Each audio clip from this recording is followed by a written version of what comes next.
BJP ಇಷ್ಟು ಕಡೆ ಇದೆ ಅಂತ ಹೇಳ್ಬಿಟ್ಟು ಎಲೆಕ್ಷನ್ ಕಮಿಷನರ್ನ ಬಳಕೆ ಮಾಡ್ತೀರಾ, ಇನ್ಕಮ್ ಟ್ಯಾಕ್ಸ್ ನ ಬಳಕೆ ಮಾಡ್ತೀರಾ, ಇಡಿನ ಬಳಕೆ ಮಾಡ್ತೀರಾ, ಇವಾಗ ಗವರ್ನರ್ನ ಬಳಕೆ ಮಾಡ್ತೀರಾ. ನೋಡಿದ್ರ ಸುಖ ಸುಮ್ನೆ ಆರೋಪ ಮಾಡಬಾರ್ದು ಕಾಂಗ್ರೆಸ್ನವರು. ಯಾಕೆ ನೀವು ಸುಖ ಸುಮ್ನೆ ಆರೋಪ ಮಾಡ್ತಿದ್ದೀರಾ?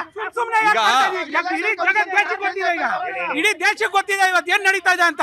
ಅಲ್ಲ ರೀ, ಇದೇ ಯಡಿಯೂರಪ್ಪನ್ಗೆ ನೀವು ಕೊಟ್ಟಿಲ್ಲ ಅಂತ ಹೇಳ್ಬಿಟ್ಟು ಅವತ್ತು ಅಷ್ಟೆಲ್ಲ ಮಾತಾಡಿದ್ರಲ್ರಿ, ಇವತ್ತು ಅದೇ ಪ್ರಕಾರ ತಾನೇ ಗವರ್ನರ್ ಕೇಳ್ತಾ ಇದೀವಿ ನಾವು, ಕೊಡಿ.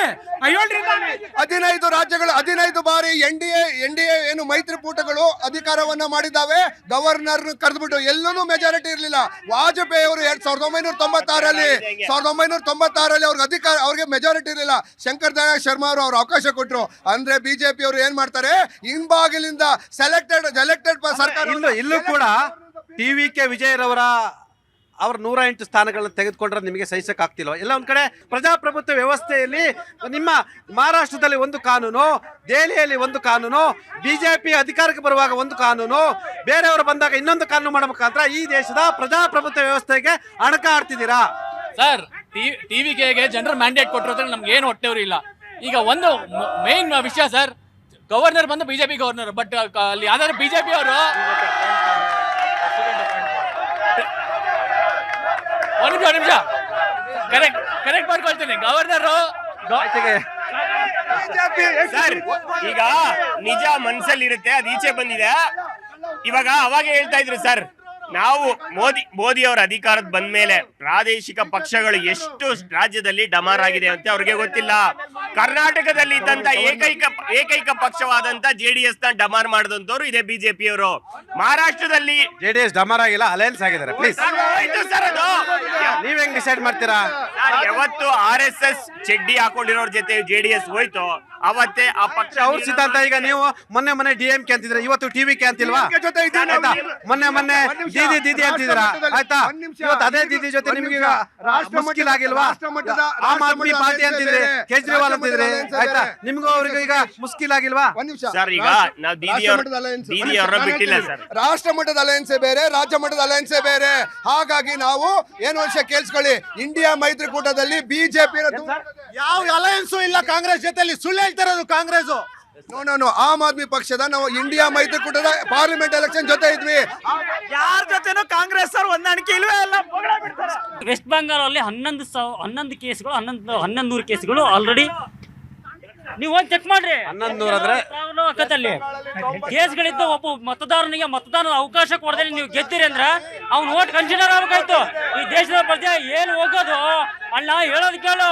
ಒಬ್ಬ ಪ್ರಜೆ ನಿಮ್ಮ ಓಟ್ ಇಲ್ಲ ಅಂದ್ರೆ ನಿಮಗೆ ಅಂತ ನನಗೆ ಹಕ್ಕೈತೆ ನಾವು ಸಾಧಿಸಬೇಕು. ಕಾಂಗ್ರೆಸ್ ಅವ್ರು ಗೆದ್ದಿರೋದೆಲ್ಲ ಬೋಗಸ್ ಹೋಟೆಲ್ಲೇ. ಪಶ್ಚಿಮ ಬಂಗಾಳ ಗೆದ್ದಿರೋದು ಕ್ಲೀನ್ ಅಂಡ್ ಕ್ಲಿಯರ್ ಆಗಿ ಗೆದ್ದಿದೆ. ಪ್ರಜಾತಂತ್ರ ವ್ಯವಸ್ಥೆಯಲ್ಲಿ ಚುನಾವಣೆಯಲ್ಲಿ ಮತ ಪಡ್ಕೊಬೇಕು. ಆದ್ರೆ ಮತವನ್ನ ಇವತ್ತು ಕೊಂಡ್ಕೊಳ್ತಕ್ಕಂತ ಮತದ ಲೂಟಿ ಮಾಡ್ತಕ್ಕಂತ ಕೆಲಸ ಆಗ್ತಾ ಇದೆ. ಇವತ್ತು ಕೇಂದ್ರದಲ್ಲಿರ್ತಕ್ಕಂಥ ಬಿಜೆಪಿ ಸರ್ಕಾರನು ಕೂಡ ಸ್ಪಷ್ಟ ಬಹುಮತದೊಂದಿಗೆ ಕೇಂದ್ರದಲ್ಲಿ ಕೂತಿಲ್ಲ. ನಿತೀಶ್ ನಾಯ್ಡುವರ ಒಂದು ಊರುಗಳಲ್ಲೇ ಇವತ್ತು ನಿಂತಿರ್ತಕ್ಕಂಥ ಸರ್ಕಾರ ಸಿಂಗಲ್ ಮೆಜಾರಿಟಿ ಗೌರ್ಮೆಂಟ್. ನಿಮ್ದು ಕೂಡ ಸಿಂಗಲ್ ಮೆಜಾರಿಟಿ ಗೌರ್ಮೆಂಟ್ ಅಲ್ಲ. ನೋಡಿ ಸರ್, ಬಂಗಾಳದಲ್ಲಿ ಇವತ್ತು ನಾನು ಹೇಳ್ತೇನೆ, ಅವ್ರು ಹೇಳಿದ್ರಲ್ಲ ನೀವು ಅಲಯನ್ಸ್ ಅಲ್ಲಿ ಇದ್ದೀರಿ ಅಂತ ಹೇಳ್ತಾರೆ. ಸರ್, ಅಲಯನ್ಸ್ ಯಾವ ಪಕ್ಷ ಮಾಡ್ಕೊಳ್ಳಿ, ಆದ್ರೆ ಇವತ್ತು ಅಲಯನ್ಸ್ ಅಂತ ಹೇಳ್ಬಿಟ್ಟು ಇವತ್ತು ಕಾಂಗ್ರೆಸ್ ಅಂದ್ರೆ ನವಗ್ರಹ ಪಕ್ಷ ಅಂತ ಆಗ್ಬಿಡೈತೆ. ಯಾರ ಜೊತೆ ಹೊಂದಾಣಿಕೆ ಮಾಡ್ಕೊಂಡ್ರು ಅದು ಸರ್ವನಾಶ ಆಗ್ತಾ ಇದೆ. ಕಾಂಗ್ರೆಸ್ ಜೊತೆ ಇದು ಯಾರ ಜೊತೆ ಸೇರ್ಕೊಂಡ್ರು ಸರ್ವನಾಶ ಮಾಡ್ತಿರೋರು ನೀವು. ಕುಮಾರಸ್ವಾಮಿನ ಸರ್ವನಾಶ ಮಾಡಿದ್ರೆ ನೆಕ್ಸ್ಟ್ ಚಂದ್ರಬಾಬು ನಾಯ್ಡು ಸರ್ವನಾಶ ಮಾಡ್ತಿದ್ದೀರಾ. ಈಗ ಹುಟ್ಟಂತ ವಿಜಯನ ಕೂಡ ನೀವು ತಡ್ಕೊಳಕಂತೆ ಸರ್ವನಾಶ ಮಾಡಕ್ ಹೊರಟಿರೋರು ನೀವು. ನಮ್ಮ ಕರ್ನಾಟಕ ಬಿಜೆಪಿ ಅವರು ಅಲಯನ್ಸ್ ಮಾಡ್ಕೊಂಡಿರೋದು ಯಾರ ಜೊತೆ ಗೊತ್ತಾ?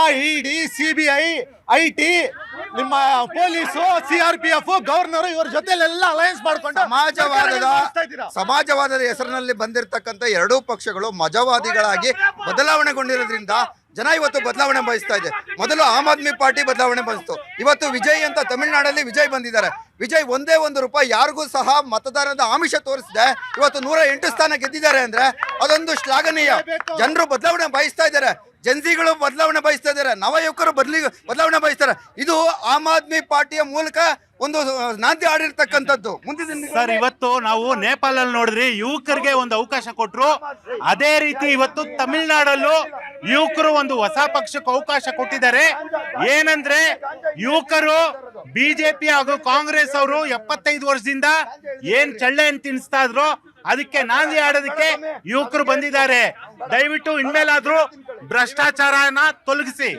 ವಿಜಯರವರು ಭ್ರಷ್ಟಾಚಾರದ ಬಗ್ಗೆ ಧ್ವನಿ ಎತ್ತಿದ್ರು, ನಿರುದ್ಯೋಗದ ಬಗ್ಗೆ ಧ್ವನಿ ಎತ್ತಿದ್ರು, ಮತ್ತು ಜಾತ್ಯತೀತ ವ್ಯವಸ್ಥೆ ಬಗ್ಗೆ ಧ್ವನಿ ಎತ್ತಿದ್ರು.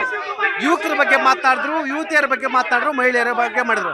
ಅಟ್ ದ ಸೇಮ್ ಟೈಮ್ ಅವ್ರಿಗೊಂದು ಅನುಮಾನ ಇತ್ತು, ಕೆಲವೊಂದ್ ಕಡೆ ಮತ ಬೀಳುತ್ತಿಲ್ಲ ಅಂತೇಳಿ ಅವರು ಕೂಡ ಉಚಿತ ಕೊಡುಗೆಗಳ ಬಗ್ಗೆ ಅನೇಕ ಭರವಸೆಗಳನ್ನು ಕೂಡ ಕೊಟ್ಟರು. ಆದ್ರೆ ದೇಶಾದ್ಯಂತ ಒಂದು ಸಂದೇಶ ರವಾನೆ ಆಗ್ತಿರ್ತಕ್ಕಂಥದ್ದು, ತಮಿಳುನಾಡಿನ ವಿಜಯರವರ ಪಕ್ಷದ ನಾಗಲೋಟವನ್ನು ಗಮನಿಸಿದ್ರೆ ದೇಶಾದ್ಯಂತ ಎಲ್ಲ ಒಂದ್ ಕಡೆ ಭ್ರಷ್ಟಾಚಾರವಿಲ್ಲದ ನ್ಯಾಯಸಮ್ಮತ ಚುನಾವಣೆ ಆದ್ರೆ ಹೊಸ ಪಕ್ಷಗಳು, ಹೊಸ ಮುಖಗಳು, ಹೊಸ ಭರವಸೆಗಳನ್ನ ಯುವಕರು ನೋಡ್ತಾ ಇದ್ದಾರೆ.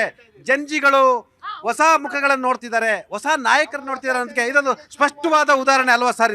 ಇದು ಕಾಂಗ್ರೆಸ್ ಮತ್ತು ಬಿಜೆಪಿ ಹಾಗೂ ಕಮ್ಯುನಿಸ್ಟ್ ಪಾರ್ಟಿಗಳಿಗೆ, ಇಲ್ಲಿ ಬೇರೂರು ಕಡಿತಕ್ಕಂಥ ಅನೇಕ ಪಾರ್ಟಿಗಳಿಗೆ ಒಂದು ಸಂದೇಶ ಅಲ್ವಾ ಇದು? ಯಾಕಂತಂದ್ರೆ ಈ ದೇಶದ ಜಂಜಿಗಳು, ಯುವಕರು, ಯುವತಿಯರು ಅನೇಕ ಪಕ್ಷಗಳು ನೋಡಿದರೆ, ಅವರ ಭರವಸೆಗಳನ್ನು ನೋಡಿದ್ದಾರೆ, ನ್ಯಾಯಸಮ್ಮತವಲ್ಲದ ಚುನಾವಣೆಗಳನ್ನು ನೋಡಿದ್ದಾರೆ, ಭ್ರಷ್ಟಾಚಾರ ನೋಡಿದ್ದಾರೆ. ಹಾಗಾಗಿ ಎಲ್ಲೊಂದು ಕಡೆ ಈ ದೇಶದ ಯುವಕರು ನ್ಯಾಯಸಮ್ಮತ ಚುನಾವಣೆ ಈ ದೇಶದಲ್ಲಿ ನಡೆದರೆ ಈ ದೇಶದ ಜಂಜಿ ಹೊಸ ಮುಖಗಳು, ಹೊಸ ಭರವಸೆಗಳು, ಹೊಸ ನಾಯಕತ್ವವನ್ನು ಹುಡುಕಾಡ್ತಲ್ಲಿ ಇದ್ದಾರೆ ಅನ್ನೋಕ್ಕೆ ಇದು ಸ್ಪಷ್ಟವಾದ ಉದಾಹರಣೆ ಅಲ್ವಾ? ಹೌದು ಸರ್, 100% ನೋಡಿ. ಇವತ್ತು ಏನ್ ನಾವು ತಮಿಳುನಾಡಲ್ಲಿ ಯಾವುದೇ ಒಂದು ರಾಜಕೀಯ ಹಿನ್ನೆಲೆ ಇಲ್ಲದೆ, ಯಾವುದೇ ಒಂದು ದುಡ್ಡಿನ ಒಂದು ಇದಿಲ್ಲದೆ, ಈ ಮೊದಲು ಯಾವುದೇ ಒಂದು ಭ್ರಷ್ಟಾಚಾರ ಇಲ್ಲದಂತ ಒಂದು ಸಾಮಾನ್ಯ ನಟನಾಗಿ ಇಷ್ಟು ದೊಡ್ಡ ಮಟ್ಟದಲ್ಲಿ ಇವತ್ತಿನ ದಿವಸ ಇದು ಗೆದ್ದಿದ್ದಾರೆ ಅಂದ್ರೆ ಇವತ್ತು ಇರೋ ಜೆನ್ಸಿ ಒಂದು ಚೇಂಜ್ ನ ಬಯಸಿದೆ. ಯಾವುದೇ ರಾಜಕೀಯ ಪಕ್ಷಗಳು ಇವತ್ತೇನು ಬಿಜೆಪಿ ಅವರು ದೇಶದಲ್ಲಿ ಕೋಮುವಾದ ಅಂತ ಬಿತ್ತುತ್ತಾ ಇದ್ದಾರೆ.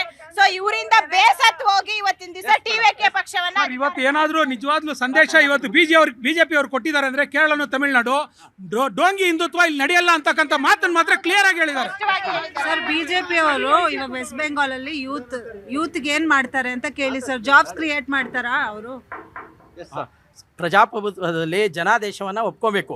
ಈಗ ತಮಿಳುನಾಡು ಜನರು ವಿಜಯ್ ಅವ್ರನ್ನ ಆರಿಸಿದ್ದಾರೆ, ಅದು ಒಪ್ಕೋಬೇಕು. ಆದರೆ ಈ ನಮ್ಮ ಬಿ ಜೆ ಪಿಯವ್ರು ಏನು ಹೇಳ್ತಿದ್ದಾರೆ ಅಂದರೆ, ಯಾಕಂದರೆ ಇಲ್ಲಿ ನೋಡಿ, ಒಬ್ಬ ಕೇಂದ್ರದಲ್ಲಿ ಗೃಹ ಮಂತ್ರಿ ಆಗಿದ್ದವರು ಏನು ಮಾಡಿದ್ದಾರೆ, ಬಿಹಾರದಲ್ಲಿ CM ಆಗಿದ್ದಾರೆ, ಅವ್ರು ಏನು ಮಾಡಿದ್ದಾರೆ, ಅಂಥವ್ರನ್ನೆಲ್ಲ ಇವ್ರು ಆರಿಸ್ತಾರೆ ಅಂದರೆ ಬಿಜೆಪಿ ಅವರು ಇನ್ನೂ 50 ವರ್ಷ ಹೋಗ್ರೆ ಸೌತ್ ಇಂಡಿಯಾದಲ್ಲಿ ಒಂದೇಳು ಖಾತೆನೇ ತೆಗೆಯಲ್ಲ, ಬರ್ತಿರ್ಕೊಳ್ಳಿ.